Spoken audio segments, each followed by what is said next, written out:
Amigo oyente, llegamos hoy a estudiar una de las epístolas más sobresalientes que encontramos en las Escrituras. Nos referimos a la pequeña epístola a Filemón que tenemos ante nosotros. Tiene solo un capítulo, quizá tenga problemas para encontrar este libro, pero si usted puede encontrar a Tito, entonces puede seguir pasando las páginas, y si encuentra Hebreos, entonces eso quiere decir que se pasó, fue demasiado lejos.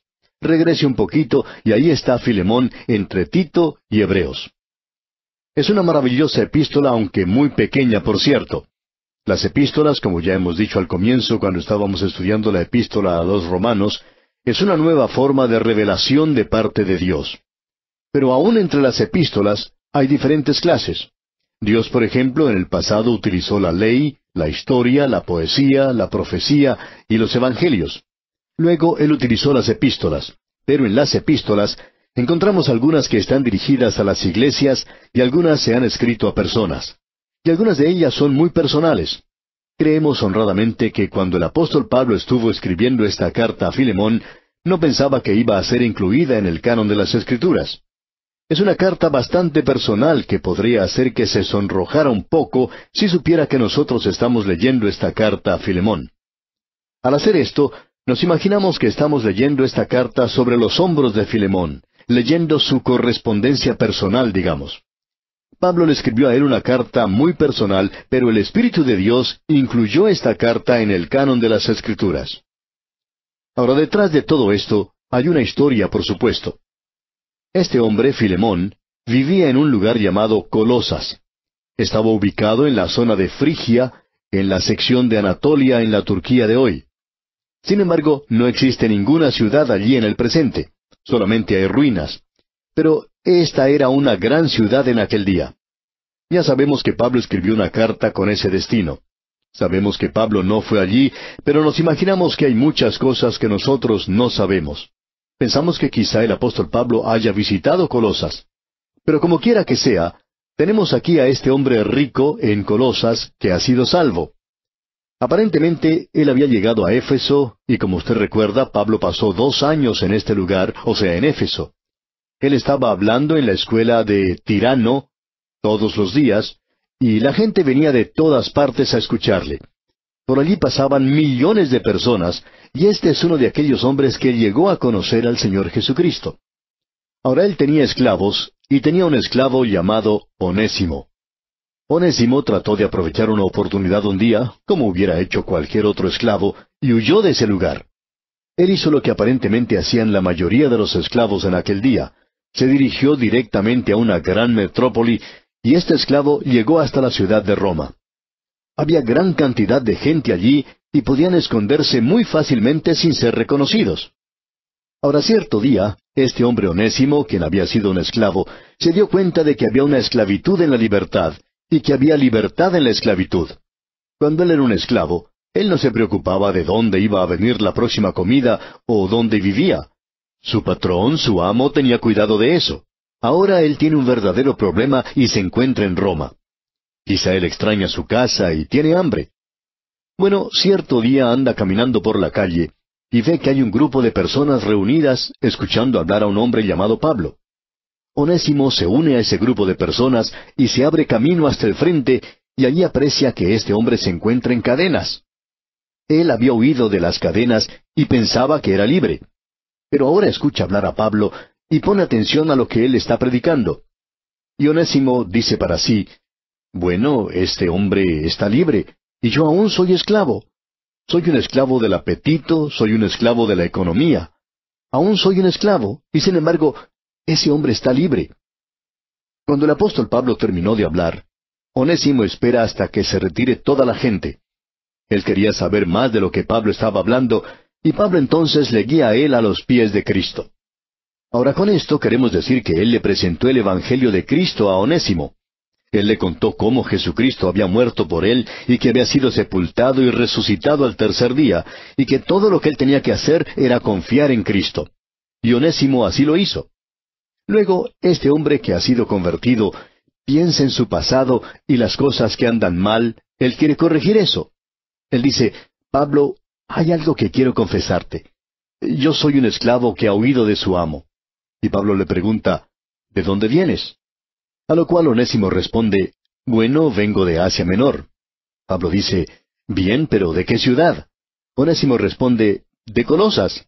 Y Pablo dice, hay una iglesia en esa ciudad. ¿Quién era tu amo? Bueno, le contesta el esclavo, mi amo era Filemón. Y Pablo dice, ¿estás hablando de Filemón, el que vive en la calle principal? Y Onésimo dice, sí, el mismo. Y Pablo dice entonces, bueno, él es uno de mis convertidos también, y él me debe mucho. Y Onésimo dice, bueno, ¿debería yo regresar a él? A lo cual Pablo contesta afirmativamente, y uno no puede sacar nada en favor o en contra de la esclavitud de esta epístola. Aquí se menciona una libertad que es superior a toda la esclavitud del mundo. Uno puede hablar de libertad todo lo que quiera. También podemos mencionar que hay millones de personas que son esclavos del alcohol, por ejemplo. No son personas libres, son alcohólicas. Hay también esclavos de las drogas. Hay otros que son esclavos de la economía. Hay quienes son esclavos del dinero, y se han dado cuenta que el dinero no es todopoderoso. Vivimos en días cuando la gente piensa que es libre. Pero el Señor Jesucristo dijo, si el Hijo os libertare, seréis verdaderamente libres.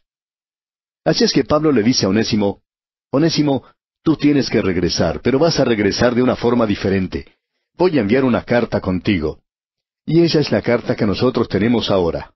Escuche pues cómo comienza esta carta aquí en el versículo 1. Pablo, prisionero de Jesucristo, y el hermano Timoteo, al amado Filemón, colaborador nuestro. Note usted, Pablo, prisionero de Jesucristo. Detengámonos aquí por un momento. Es importante que notemos esto. Pablo no usa aquí el hecho de que él es un apóstol. Amigo oyente, cuando él escribe a una iglesia, él da su título oficial. Él es un apóstol de Jesucristo. Pero esta es una carta personal a un amigo. Él no tiene que defender su apostolado.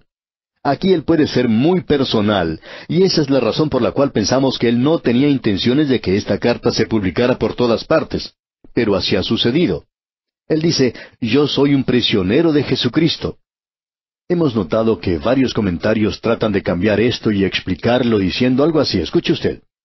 Bueno, lo que Pablo realmente trata de decir aquí es que él era un prisionero porque estaba tratando de predicar a Jesucristo. Pero eso en realidad no es lo que Pablo dijo. Y Pablo siempre tenía la habilidad de decir exactamente lo que pensaba, y él está usando aquí un idioma muy versátil, muy flexible, el idioma griego. Él dice que es un prisionero de Jesucristo. Y pensamos que si usted hubiera estado allí y hubiera conversado con él, le podría haber dicho, pobre Pablo, es una lástima que estos romanos le hayan colocado a usted en una cárcel. Y Pablo diría, ellos no me colocaron a mí en la cárcel. Ah, sí, hubiéramos dicho nosotros, ya sabemos lo que quiere decir. Esos líderes religiosos tan malos, ellos le acusaron a usted. Pero Pablo hubiera dicho otra vez, no, ellos no me colocaron en la cárcel. Nosotros entonces hubiéramos dicho, ¿y quién le colocó en la cárcel? Y Pablo hubiera contestado, Jesucristo, yo soy su prisionero. ¿Quiere decir entonces que usted sirve a alguien que lo coloca a usted en la cárcel? Y Pablo hubiera contestado, sí, cuando es su voluntad de que yo esté en la prisión, estoy en la prisión. Y cuando es su voluntad que yo salga de la cárcel, entonces saldré de la cárcel. Cuando es su voluntad que me enferme, entonces voy a estar enfermo. Yo le pertenezco a Él, y ya que pertenezco a Él, en cualquier instante y cualquier situación en que me encuentre, he aprendido a estar satisfecho. Todo está bien, no se preocupen por mí. Eso es lo que se está expresando aquí. Y como podemos ver, Filemón es una de las cartas de la prisión. Lo mismo se dice de las cartas a los Efesios, a los Filipenses y Colosenses. Filemón es la cuarta. Ahora Pablo dice, Pablo, prisionero de Jesucristo, y el hermano Timoteo. Y esto quiere decir que Timoteo no es solamente el hermano de Filemón o el hermano de Pablo, sino que él es su hermano también, amigo oyente, si usted es un creyente. Hermanos en Cristo. Al amado Filemón, continúa diciendo Pablo. Y quizá alguien diga, Pablo está halagando a este hombre demasiado, ¿no es verdad? Pero no creemos eso. Él amaba a este hombre. Y él va a pedirle algo, y él va a llegar a ese punto. Notemos ahora lo que dice aquí en el versículo 2. Y a la amada hermana Apia. Aparentemente esta era la esposa de este hombre Filemón, y esto es algo que llama la atención. Este hombre Filemón tenía un nombre griego. Aparentemente él era ciudadano de Colosas, Y hay una tradición allí que está relacionada con un Filemón. No este hombre, por supuesto, pero aparentemente él llevaba el nombre de ese personaje. Es un nombre griego, pero esta palabra Apia es una palabra o un nombre frigio. Ahora no sé si esto le indica algo a usted, amigo oyente, pero a mí me indica que tenemos aquí un hombre joven que se llamaba Filemón, que viajó a una ciudad alejada. Él no se dirigió hacia el occidente, sino que fue hacia el oriente. Él fue a una ciudad llamada Colosas, cerca de la frontera. Tuvo un negocio allí, llegó a ser un hombre rico, y se encontró con una muchacha frigia llamada Apia, y se casaron. Y luego ambos llegan a ser creyentes. ¿No le parece esto algo hermoso, amigo oyente? Y Pablo dice al proseguir en este versículo 2, y a la amada hermana Apia y a Arquipo. Tenían un hijo, y prosigue en este mismo versículo 2, nuestro compañero de milicia. Dice Pablo, no un soldado del ejército romano, sino un soldado del ejército del Señor Jesucristo, porque usted debe recordar que Pablo había dicho que nosotros debemos ser buenos soldados de Jesucristo. Y continúa Pablo diciendo al final de este versículo 2, y a la iglesia que está en tu casa. Ahora este hombre no solo era un convertido, sino que él tenía una iglesia en su propia casa. Y permítanos hablar un poco de esto, amigo oyente. ¿Sabía usted que el edificio de la iglesia en el día de hoy ha llegado a asumir una importancia total para la gente que no tiene ninguna relación con el propósito verdadero de la iglesia local? La iglesia local en aquel día no estaba en una esquina, en un edificio separado. En realidad, ellos ni siquiera tenían un edificio. Había templos de los dioses paganos, pero la iglesia primitiva no tenía ninguno de esos edificios y se reunían en casas. Se estima que por unos 200 años la iglesia se reunía en las casas. Luego, cuando se comenzó a edificar esas grandes catedrales del pasado, las catedrales nunca se construyeron con el propósito de ser un lugar de reuniones. Esas grandes catedrales, por ejemplo, que tenemos en Inglaterra, la Abadía de Westminster, cuando se construyó ese lugar, nunca fue con la intención de que llegara a ser un lugar donde se iba a tener reuniones públicas. Se construyó en la forma de una cruz como un monumento a Jesucristo. Pensamos que estaban equivocados en hacer eso. En lugar de haber gastado tanto dinero en una catedral, debieron haberlo gastado enviando misioneros. Pero esa era la forma en que ellos expresaron esto. Así es que esa idea de dar todo el énfasis a un edificio hoy y el de tener un programa para la construcción de un edificio es algo que en realidad no cuadra muy bien, amigo oyente. Aquí el apóstol Pablo dice, la iglesia que está en tu casa. O sea, que allí es donde se reunían ellos. Y continúa diciendo en el versículo 3, gracia y paz a vosotros de Dios nuestro Padre y del Señor Jesucristo. Ese era el saludo acostumbrado que expresaba Pablo en todas sus cartas que fueran dirigidas a una persona o a una iglesia. Bien, veamos entonces cómo continúa esta carta. En el versículo 4 leemos, doy gracias a mi Dios, haciendo siempre memoria de ti en mis oraciones.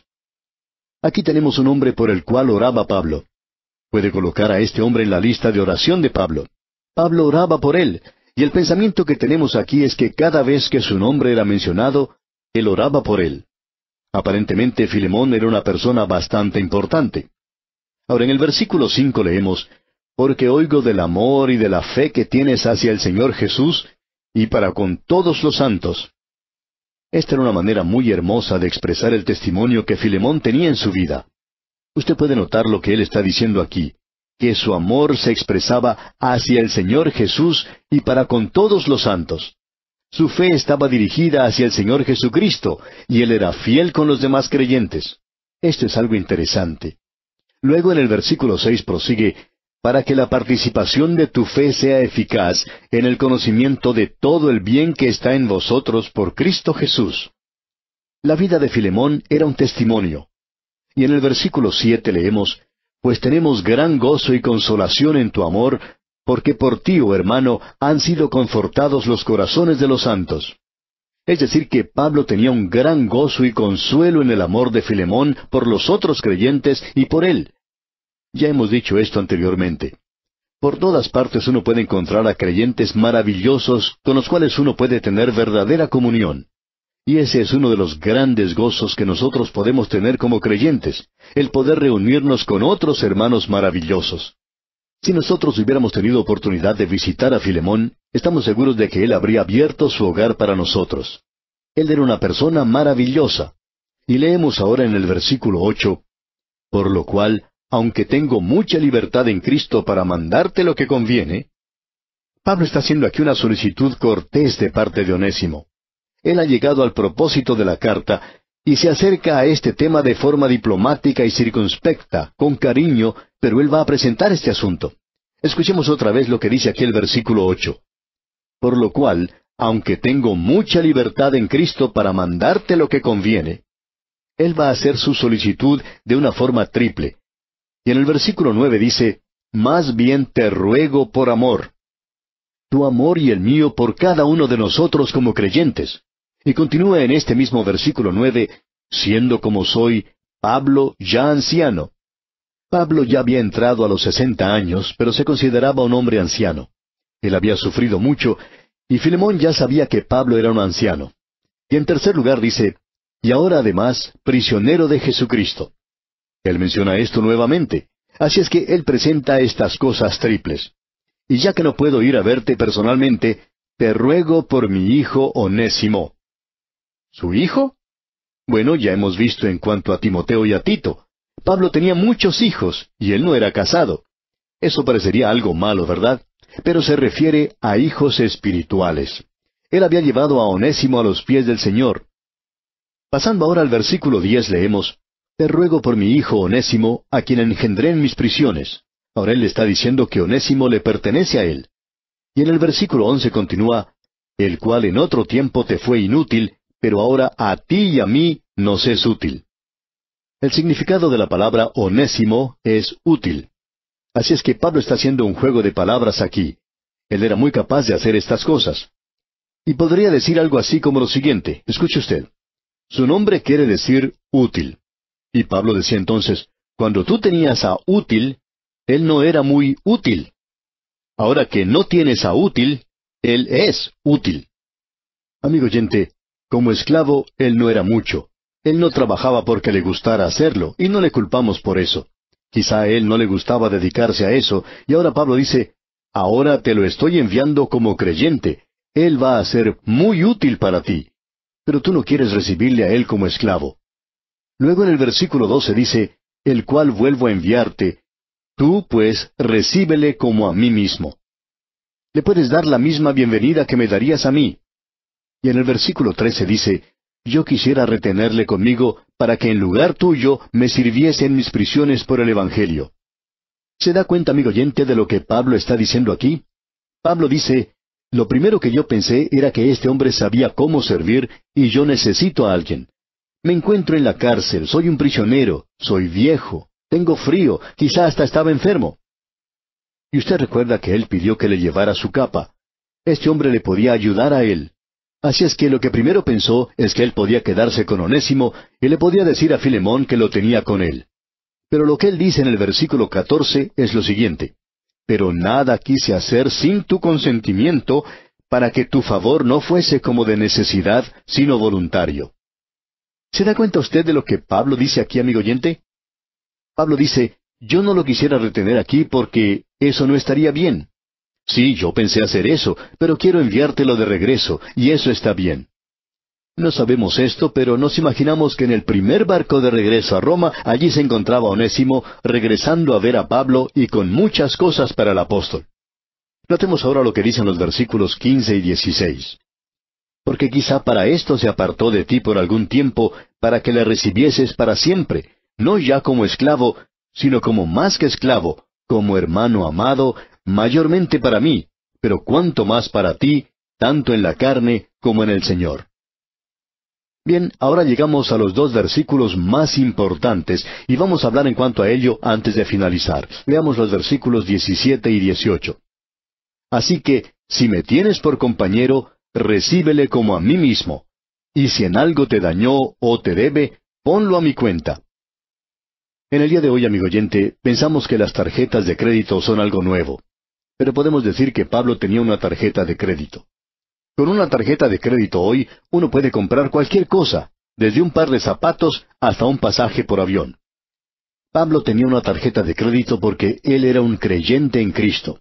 Él dice, mira, si Onésimo huyó de ti, y si él robó algo o hizo algo malo, pon eso en mi cuenta, ponlo en mi tarjeta de crédito, y luego, ya que tú y yo somos compañeros, quiero que tú le recibas a él como me recibirías a mí. A mí siempre me daban esa hermosa habitación para huéspedes. No lo envíes a dormir afuera, sino dale esa habitación para él. Amigo oyente, detrás de todo esto hay algo mucho más hermoso que lo que podemos ver. Nos podemos imaginar al Señor Jesucristo cuando nos llegamos al Padre para obtener salvación, escuchar al Señor Jesucristo decir, si este hombre en algo te dañó o te debe, ponlo a mi cuenta. Porque Él pagó el castigo por mis pecados en la cruz. Luego Él le dijo al Padre, porque estamos seguros que Dios el Padre hubiera contestado, ese hombre no puede entrar al cielo. Y el Señor Jesús dice, si me tienes por compañero, recíbele como a mí mismo. En Cristo somos aceptos en el amado. ¡Qué cuadro el que tenemos aquí de Dios el Padre y del Señor Jesucristo, y de la manera en que ellos le aceptan a usted, amigo oyente, y de la manera en que me aceptan a mí! Luego en la primera parte del versículo 19 dice, yo, Pablo, lo escribo de mi mano, yo lo pagaré. Y el Señor Jesucristo entregó su vida y derramó su sangre. Y luego este versículo 19 concluye diciendo, por no decirte que aún tú mismo te me debes también. Pablo había guiado a Filemón al Señor, así es que él le debía mucho a Pablo, y en el versículo 20 dice, sí, hermano, tenga yo algún provecho de ti en el Señor, conforta mi corazón en el Señor. Y luego concluye esto diciendo, en el versículo 21, te he escrito confiando en tu obediencia, sabiendo que harás aún más de lo que te digo. Aquí tenemos algo más de la abundancia, y eso siempre resulta así para los creyentes.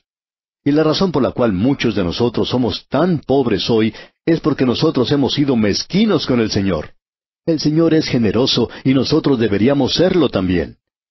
Luego en el versículo 22 leemos, prepárame también alojamiento, porque espero que por vuestras oraciones os seré concedido. Pablo esperaba ir allí y creemos que lo hizo.